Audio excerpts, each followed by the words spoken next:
एक बड़ी खबर आपको बता दें, बंगाल में वोट के लिए ममता के विधायक का धमकी तंत्र सुर्खियों में है। बीजेपी ने टीएमसी विधायक हमीदुल रहमान का एक video social media platform x पर जारी किया है, जिसमें टीएमसी के विधायक हमीदुल रहमान लोगों को धमकाते हुए दिखाई दिए। इस वीडियो में हमीदुल रहमान लोगों से कह रहे हैं, चुनाव खत्म होने के बाद केंद्रीय सुरक्षा बल यहां से चला जाएगा, उसके बाद उनकी पुलिस के साथ ही लोगों को रहना होगा, इसीलिए वो अपना वोट बर्बाद ना करें। अब बंगाल बीजेपी ने इस वीडियो के आधार पर चुनाव आयोग से हमीदुल रहमान के खिलाफ कार्रवाई की मांग की है। उत्तर दिनाजपुर के चोपड़ा से हमीदुल रहमान विधायक हैं और 2022 में विधानसभा चुनाव के दौरान भी इनके विवादित बयान ने खूब तूल पकड़ा था। और इसी बीच अब हमीदुल रहमान का एक और वीडियो सामने आया है, जिसमें वो साफ तौर पर वोटर्स को इस बात के लिए धमकाते हुए नजर आ रहे कि देखिए, केंद्रीय सुरक्षा बल जो है वो चुनाव के बाद चला जाएगा, लेकिन आपको यहाँ की पुलिस के साथ ही रहना। सुनाते भी आपको क्या कुछ कहा उन्होंने। সেন্ট্রাল গভর্নমেন্টের ফোর্স ২৪ তারিখ পর্যন্ত থাকবে, তারপরে আমাদের এই ফোর্সের সঙ্গে থাকতে হবে। মূল্যবান ভোটগুলো নষ্ট করবেন না, বাদরামি করবেন না। ২৪ তারিখে সেন্ট্রাল বাহিনী চলে যাবে, তারপরে আমাদের এই সেন্ট্রাল বাহিনীরা থাকবে। তখন অভিযোগ করবেন না যে আমার কি হলো, আমার এটা হলো। तो वही बीजेपी नेता शुभेंदु अधिकारी ने टीएमसी के विधायक हमीदुल रहमान का वीडियो पोस्ट करते हुए सोशल मीडिया प्लेटफॉर्म एक्स पर लिखा। उन्होंने क्या कुछ लिखा आपको ये बताते हैं। उन्होंने लिखा, चोपड़ा से टीएमसी के विधायक हमीदुल रहमान अपने खिलाफ दर्ज आपराधिक मामलों के लिए जाने जाते हैं। यहां उन्हें वोटर्स और विपक्षी पार्टी के कार्यकर्ताओं को धमकाते हुए साफ तौर पर देखा जा सकता है। उनका आदेश साफ है, एक बार चुनाव खत्म हो जाने के बाद केंद्रीय बल चले जाएंगे और एकमात्र बल जो रहेगा वह उनका यानी कि टीएमसी का है। मतदाताओं और विपक्षी पार्टी के कार्यकर्ताओं को उनसे निपटना होगा। मैं चुनाव आयोग से चोपड़ा से टीएमसी के विधायक हमीदुल रहमान के धमकी भरे वीडियो पर संज्ञान लेने का आग्रह करना चाहूंगा, जो स्पष्ट रूप से मतदाताओं को डराने की कोशिश कर रहे हैं। जो धमकी दी है, खुली धमकी दी है, वो ये है कि हमारा जो पश्चिम बंगाल का पुलिस, हमारा पुलिस, तृणमूल का पुलिस, वो तुम लोग को नहीं बचाएगा, क्योंकि वो हमारा पुलिस है। और इसका अभी तक कोई खंडन नहीं हुआ है तृणमूल से। हम चुनाव आयोग के पास इसको लेके जा रहे हैं। तो वही बीजेपी नेता दिलीप घोष ने मुख्यमंत्री ममता बनर्जी पर बड़ा हमला बोला। वर्धमान में चाय पर चर्चा कार्यक्रम में हिस्सा लेने के बाद दिलीप घोष ने ममता बनर्जी को निशाने पर लिया और साफ तौर पर कहा, नमाज पढ़ने के बाद ममता बनर्जी दंगे की बात करती हैं, तो क्या मुसलमान दंगे करते हैं? उन्होंने पूछा कि ममता बनर्जी मुसलमानों को बार बार दंगे का खौफ क्यों दिखा रही हैं?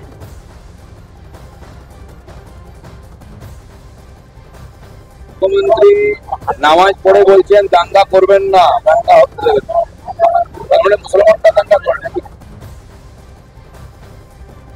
মুখ্যমন্ত্রী নামাজ পড়ে বলছেন দাঙ্গা করবেন না, দাঙ্গা হচ্ছে তাহলে মুসলমানরা দাঙ্গা করে।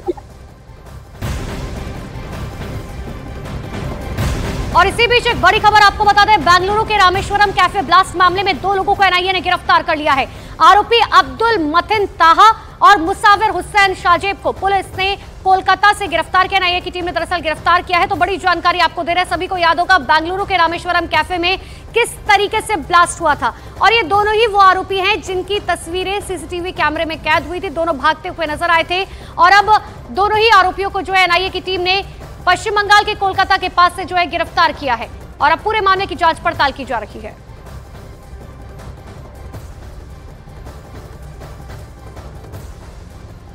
तो बड़ी जानकारी आपको दे रहे हैं, जहां पर कोलकाता से एनआईए की टीम ने जो है इन दोनों ही आरोपियों को गिरफ्तार किया है।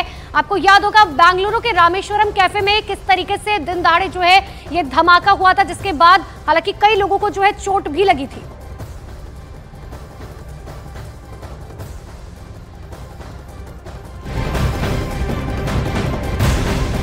और बीजेपी ने ब्लास्ट के 2 आरोपियों की बंगाल से गिरफ्तारी पर कहा कि ममता के राज में बंगाल आतंकियों के लिए सुरक्षित पनाहगार बन गया है।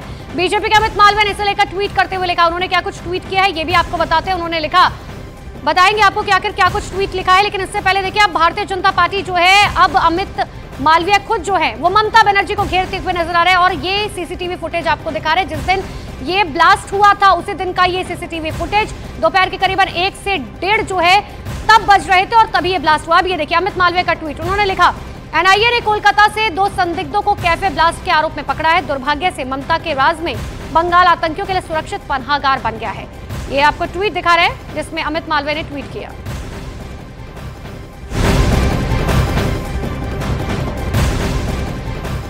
19 अप्रैल को पहले चरण के मतदान में उत्तराखंड की 5 लोकसभा सीटों पर एक साथ वोटिंग होनी है।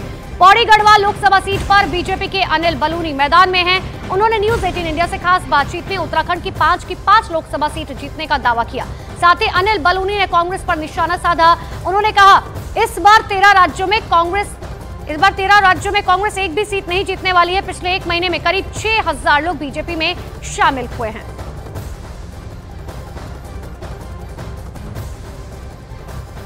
अनिल जी, पहला सवाल तो यही है, प्रधानमंत्री का कहना अनिल भाई, जिन्होंने आपको युवा अवस्था से देखा है, काफी यंग एज से देखा है, उनका भाई कहना काफी करीबी दिखाता है। नहीं, देखिए प्रधानमंत्री जी के वो हर आदमी करीब है जो मेहनत करता है, जो ईमानदारी से काम करता है, जो परिश्रम की पराकाष्ठा करता है, जो भी कार्यकर्ता पार्टी को, समाज को बढ़ाने के लिए काम करता है, वो सब उनके नज़दीक है।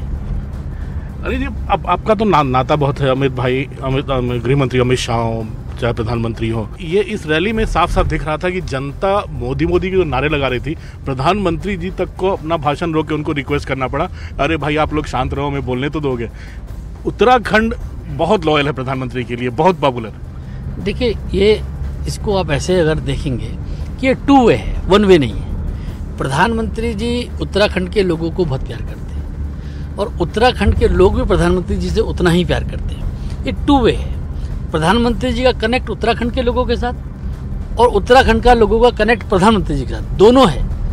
वो क्या कहते हैं, दोनों आंखों में समझ जाते हैं। प्रधानमंत्री जी ने कहा कि 5 सीट जितानी है तो 5 सीट जितानी है, ये ब्रह्म वाक्य बन जाता है। और प्रधानमंत्री जी का उत्तराखंड का बहुत पुराना नाता है, बहुत पुराना। जब वो प्रधानमंत्री जी नहीं थे, जब वो मुख्यमंत्री नहीं थे, जब वो राजनीति में नहीं थे, तब से उनका आध्यात्मिक रिश्ता है, उनका साधना का रिश्ता, उनका साधना स्थली यहाँ रही है। तो निश्चित तौर पर प्रधानमंत्री जी का लगाव यहाँ होना और यहाँ के लोगों का लगाव होना स्वाभाविक है। जब प्रधानमंत्री कहते हैं उत्तराखंड में 5 सीटें या आपकी बार 400 पार, तो कई विपक्ष कहता है कि कहाँ से इतनी सीटें आएंगी। अनिल जी, कहीं कोई डाउट है कि सीटें कम रही हैं या कहीं कोई मुश्किल है? ये विपक्ष बचा कहाँ जो कोई पूछ रहा होगा, मुझे तो लगता नहीं।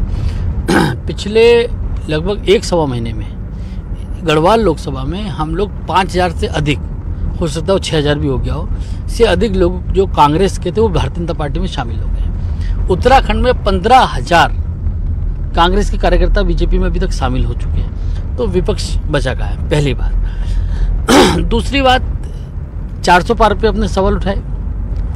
मीडिया और बाकी लोग, विपक्ष जो है वो 300 पार पे भी सवाल उठाता था। तो हमारा ट्रैक रिकॉर्ड ऐसे ही है। अब चिंता मत कीजिए, 400 पार होके रहेगा। तो 400 पार में अनिल जी एक और सवाल उठता है कि गढ़वाल की जनता को आपको चुनकर भेजेगी, प्रधानमंत्री का आप पर भरोसा है, अमित शाह गृह मंत्री जो उनका आप पर काफ़ी भरोसा है, स्मृति ईरानी जी जो एक पार्टी की काफ़ी स्टार प्रचारक हैं, वो आपके नॉमिनेशन में साथ आई। तो गढ़वाल की जनता को जो विकास कार्य चल रहा है उसको आगे बढ़ाने के लिए आपसे बड़ी उम्मीदें हैं। तो अब भविष्य में क्या भूमिका देख रहे हैं, इतने जब सारे लोग यहाँ पर आपको इतना मानते हैं, इतना प्यार करते हैं, आपके काम की इज्जत करते हैं? तो देखिए, ये उत्तराखंड में विकास हम लोगों को करने का हमारा लक्ष्य है। और जो भारत सरकार में, क्योंकि मैं केंद्रीय बीजेपी में मैं पदाधिकारी हूँ और इस कारण से सभी लोगों से मेरे बहुत ही मधुर संबंध है। अगर मेरे संबंध उत्तराखंड के विकास में काम आए, उत्तराखंड के जन कल्याण में काम आए, उत्तराखंड की समस्याओं के समाधान में काम आए, तो मैं तो अपने आप को बड़ा सौभाग्यशाली समझूंगा कि मेरे संबंध अगर राज्य के लिए काम आ रहे हैं, तो बहुत अच्छी बात है मेरे लिए। 2003 में मुझे याद है अनिल जी, आपको टिकट मिला था, लेकिन आपके जो कई तथाकथित शुभचिंतकों की कमी नहीं रहती है कभी भी, जो हम लोगों ने देखा है, क्योंकि आपका करियर हम लोग भी साथ साथ काफ़ी दिनों से देखते हुए बड़े हैं। 2003 में लेकिन आप जो आपका जुझारू, जो आपका नेचर था, उस समय नजर आया था जब आप सुप्रीम कोर्ट जाकर उस चुनाव को आपने नर एंड वॉइड करवाया था। वो जुझारू अनिल बलूनी है अभी भी? देखिए, मेरी किस्मत में बहुत सारी चीज़ें लिखी है, तो मैं करना होता है। मैं 2002 की बात है वो, मैं 2002 में कोटद्वार विधानसभा से भारतीय जनता पार्टी का प्रत्याशी था और वहाँ पर मेरे नॉमिनेशन पेपर्स में गड़बड़ कराई गई उसके बाद सुप्रीम कोर्ट में भारत के चीफ जस्टिस ने उस चुनाव को रद्द किया। फिर 2005 में मैं दोबारा लड़ा। तो मैं अपनी चीज़ों में काम करने में जुझारू रहता हूँ और मैं सुप्रीम कोर्ट तक छोड़ा नहीं। मैं भारत के चीफ जस्टिस की कोर्ट से मैं चुनाव को रद्द करा के आया। तो उसके बाद फिर दोबारा चुनाव हुआ, फिर कांग्रेस की सरकार थी। तो मेरे साथ तो ये सब चलता है और मैं इसी के लिए बना हूँ, इसलिए कोई दिक्कत नहीं है। तो जुझारू अनिल बलूनी से अब गढ़वाल की जनता क्या उम्मीद करे? देखिए, मेरे जीवन का हर पल पल और हर कण कण अब गढ़वाल की जनता के लिए, उत्तराखंड की जनता के लिए है। मैं निश्चित तौर पे बहुत कुछ चीज़ें मेरी प्लानिंग में हैं। मैं आने वाले समय में उत्तराखंड में, गढ़वाल में पलायन रोकने के लिए एक बिल्कुल महायुद्ध की शुरुआत करने वाला हूँ। और निश्चित तौर पे आप मान के चलिए कि इस पलायन को, देवभूमि को, यहाँ के पलायन को रोकने के लिए जो जो काम है वो सब करूँगा और भगवान ने चाहा तो मैं सफल भी होऊंगा। इसके सकारात्मक परिणाम आपको कुछ दिनों में दिखने लगेंगे। तो हम लोग उम्मीद करें कि गढ़वाल उत्तराखंड की 5 की 5 प्रधानमंत्री मोदी को आप लोग इन तोहफे में देंगे इस बार बीजेपी? देखिए, 5 की 5 तय है। ऐसे 11 प्रदेश हैं शायद इस वक्त जहाँ कांग्रेस शून्य पे है, जिसमें उत्तराखंड, हिमाचल, हरियाणा, दिल्ली, राजस्थान, मध्य प्रदेश, गुजरात, बहुत ज़्यादा स्टेट ऐसे हैं। आप मान के चलिए इस बार वो 11 राज्य जो हैं वो 13 होने वाले हैं। क्योंकि बंगाल में एक अधीर रंजन चौधरी जीते तो जो इस बार वो सीट भी चले जाएगी, उड़ीसा में भी एक सीट नहीं लगेगी। तो ऐसे में 13-14 राज्य हो जाएंगे जहाँ कांग्रेस शून्य पे होगी। लोग जानते हैं कि अपना वोट खराब नहीं करना है, सब जानते हैं, पूरा उत्तराखंड भी जानता है, पूरा देश जानता है, अपना वोट खराब नहीं करना है। कोई अपना वोट खराब नहीं करने वाला, भारतीय जनता पार्टी को वोट देने वाले हैं। और केंद्र में क्या भूमिका हम लोग उम्मीद करें, जो आपके पुराने दोस्त हैं, सहयोगी है?